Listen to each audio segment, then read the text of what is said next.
Esta aula que eu preparei para você é uma aula extremamente importante. É uma aula de geografia, mais geografia, agricultura. Vamos discutir então a agricultura. Você saberia me definir o que é agricultura? Pense um pouco.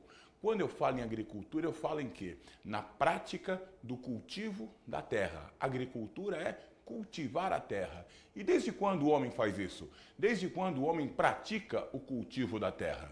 Segundo Charles Darwin, teoria evolucionista, desde a pré-história, desde o período neolítico, há aproximadamente 10 mil anos antes de Cristo. Outrora, o homem era nômade, não se fixava em lugar algum. Porém, a partir do período neolítico, ele passa a se fixar a terra, domestica animais e cultiva a terra. Aí nós temos o início da agricultura. Podemos dizer então que a agricultura é uma prática que o homem realiza há aproximadamente 12 mil anos. Conseguimos dividir a agricultura em dois sistemas clássicos. Quais são? A chamada agricultura intensiva e a agricultura extensiva. A agricultura extensiva é aquela cuja produtividade está relacionada diretamente aos fatores naturais. Como assim? A produtividade que o homem obtém do cultivo da terra está relacionada ao clima, ao relevo, a acesso à água, a possibilidade de você obter água com rios, com lagos, com a chuva, está associada à fertilidade natural da terra.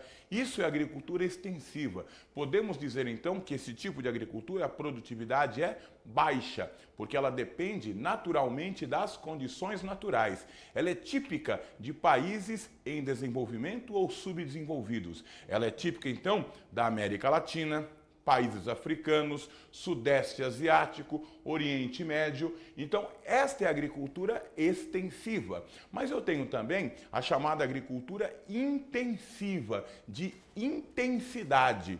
A agricultura intensiva é aquela onde a tecnologia, onde a ciência, onde o capital é utilizado para minimizar a carência das condições naturais. Por exemplo, imagine o Japão.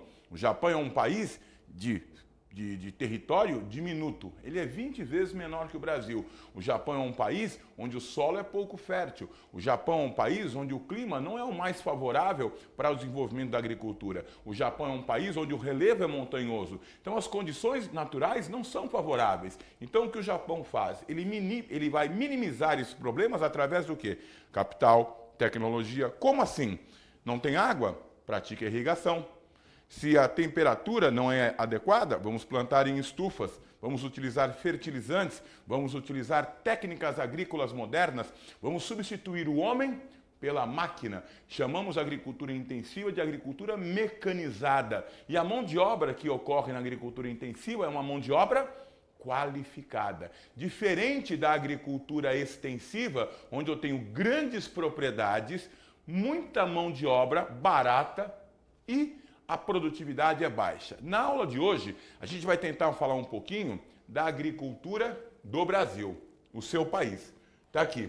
O Brasil tem dois tipos de agricultura que a gente vai destacar. O que eu vou chamar de agronegócio, que é um tipo de agricultura intensiva, porque a lucratividade é grande e a produção é voltada para o mercado. Então, no agronegócio, eu produzo para o mercado. O agronegócio também é chamado agrobusiness, que é agronegócio em inglês. Mas o agronegócio, dê uma olhada, é uma rede de produção. É uma rede de produção. Deixa eu arrumar aqui a palavrinha produção. O agronegócio é uma rede de produção. Não é apenas a produção em si. Nós costumamos dizer que existe a produção antes da porteira, dentro da porteira e depois da porteira. Como assim? Quando eu falo em antes da porteira, eu falo nas pesquisas, eu falo em todo o trabalho logístico que é feito para se pensar na melhor técnica agrícola, para pensar na biotecnologia que vai ser aplicada, isto é, fertilizantes, adubos. Outra característica do agronegócio é também o chamado organismo geneticamente modificado, mais conhecido como transgênicos. Então, transgênicos é uma característica do agronegócio, da agricultura intensiva, do agrobusiness, da agroindústria. E dentro da porteira é a produção propriamente dita, utilizando o quê? Máquinas, tratores, colheitadeiras, todo equipamento necessário vai substituir o homem. E aí você vai ter uma alta produtividade. Então, a agricultura moderna, mecanizada, o agronegócio dentro da porteira é marcado pela agricultura mecanizada. Mão de obra altamente especializada. Agrônomos, técnicos de produção, veterinários, não é? E depois da porteira. O que vem a ser depois da porteira? O processo de distribuição. Então você tem canais ou corredores de distribuição, rodovias, ferrovias, hidrovias, para viabilizar com o menor tempo possível que esses produtos cheguem ao quê? Ao mercado. Preste atenção. Uma das grandes características, talvez a essencial do agronegócio, é a produção para o mercado. Eu separei para você aqui alguns dos gêneros produzidos no Brasil à base do agronegócio. Vem ver. Esse aqui hoje talvez seja o principal gênero agrícola do Brasil. Tem no estado do Mato Grosso o seu maior produtor. Me refiro ao quê? A soja. Até a década de 70, olha onde se plantava soja no Brasil. Região sul do Brasil. Rio Grande do Sul, Santa Catarina, Paraná, um pedacinho de São Paulo, um pedacinho aqui do Triângulo Mineiro. Somente aqui se plantava soja no Brasil. A partir dos anos 70, com a modernização da agricultura e com a expansão da fronteira agrícola rumo ao centro-oeste e à Amazônia Meridional, toda essa área que eu pintei na cor laranja é onde se produz soja. A soja hoje é plantada do norte até o sul. É o principal gênero agrícola do Brasil. O Brasil hoje disputa com os Estados Unidos o título de maior produtor mundial de soja. O Brasil, então, produz, no último ano foi assim, 100 milhões de toneladas de soja por ano. Se tornou o maior produtor, ultrapassando os Estados Unidos. Boa parte da nossa soja é exportada para quem? Para a China.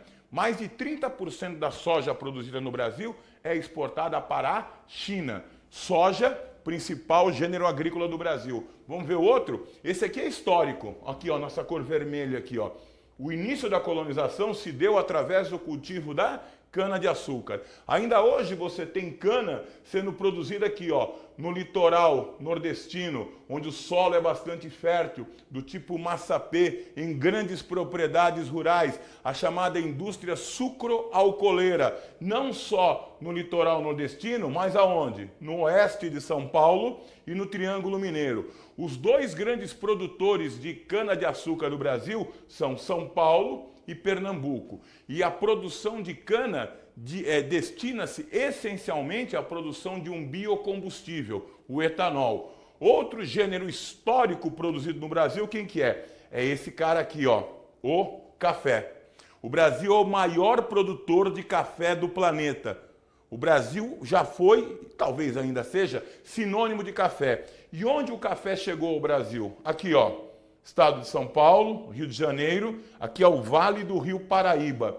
Então aqui, ó, Vale do Paraíba, onde o café chegou e aqui ficou até meados do século XIX. Depois, o solo foi exaurido, se desgastou pela monocultura cafeeira e o café foi para o oeste paulista, para a região de Campinas, para a região de Ribeirão Preto, depois chegou a região de Presidente Prudente, a região de Araçatuba, a região do norte do Paraná, sul e Triângulo de Minas, estado do Espírito Santo.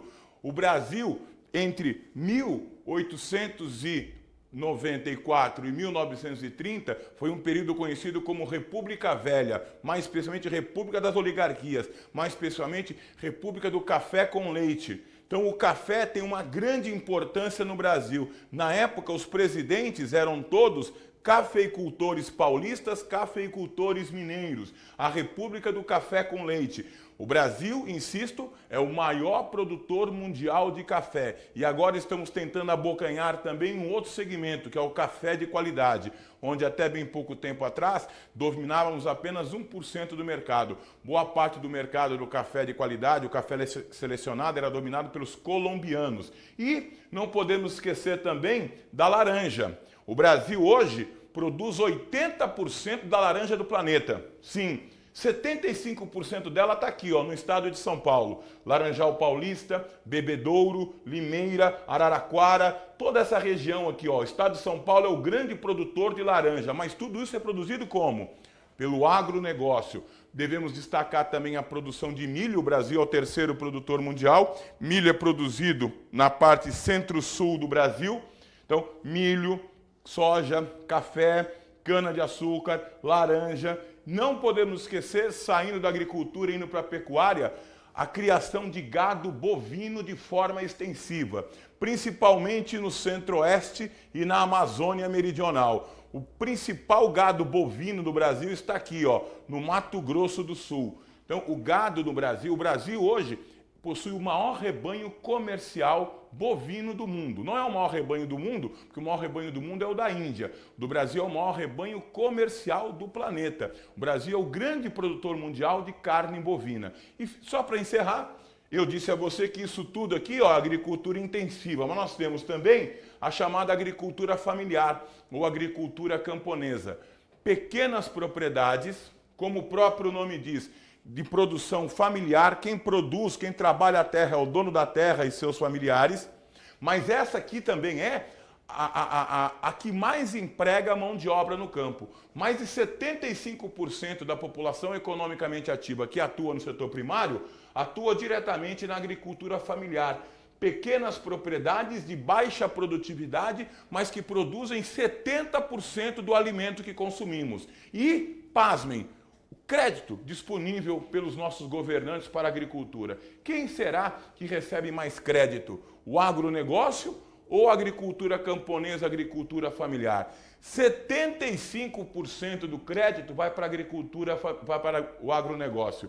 Só 25% vai para a agricultura camponesa, que produz 70% dos alimentos que nós consumimos. Então, o Brasil é um país que necessita urgentemente rever a sua estrutura agrária, não só a sua estrutura fundiária, baseada na grande concentração de terra, mas o destino que nós damos ao nosso crédito agrícola. Nós financiamos o agronegócio e financiamos pouco a agricultura familiar camponesa. Senhores, por hoje é só. A gente se vê e até a próxima. Tchau!